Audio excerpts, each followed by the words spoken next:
từ đi chưa light tech thì mình khá dễ là sẽ họ nên đã tọt thì mình khá cần tìm dọc đi tạo thả lại light tech thì mình chúng mình dây bộ là cần phụ khó dây đã cần dọc khó thì mình khá cần dọc đi tạo thả lại thì mà sự đi đã cố gắng làm là cần lại cố gắng sau đó tiền linh tiền nó bỏ là khi là cần lại bao linh bỏ cho là cần lại cả hình lightech.co.nl thì mình đã tạo việc này cả lightech thì mình cũng biết lightech cho mình Java and have a form Bible là iPhone Bible cho nên draw form Bible and draw form là vui chẳng and draw and have là mobile phone dictionary của anh em he update thao tóm như thế update thao tóm như thế sẽ ra thà tiền thầy lâu qua rồi cái update thao cái tổ chức đó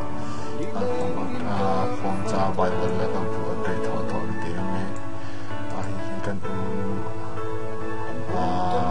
store trong việc là công tác việc này sẽ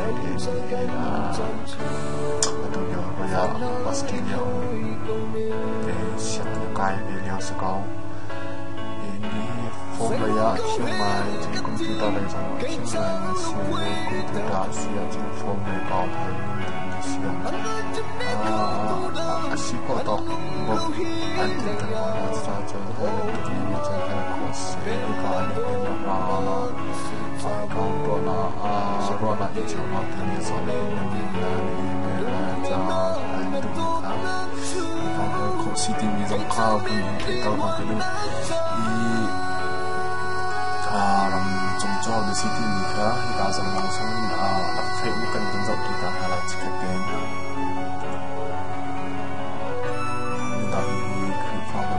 Bible của dictionary ta trong tổng biệt thì dọc đi lại thì mình cần cho làm trong cho xe thì cho có thể làm đâu đấy mình mà cho xe start lại cái gọi là Malaysia nhiều ta sẽ lại Malaysia nhiều ta sẽ phát sắc một vấn đề một theo một dấu thuật hình sự và nó tôi đi ai cứ theo bọc mì về bộ tôi cũng chỉ nghe là bài bài sáng tôi biết là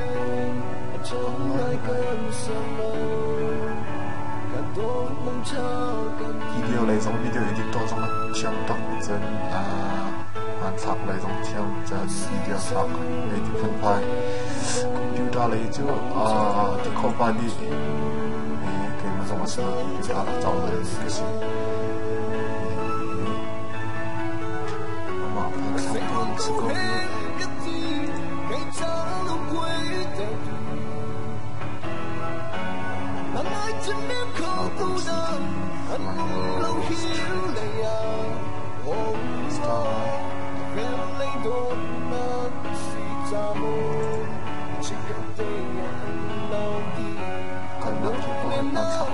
có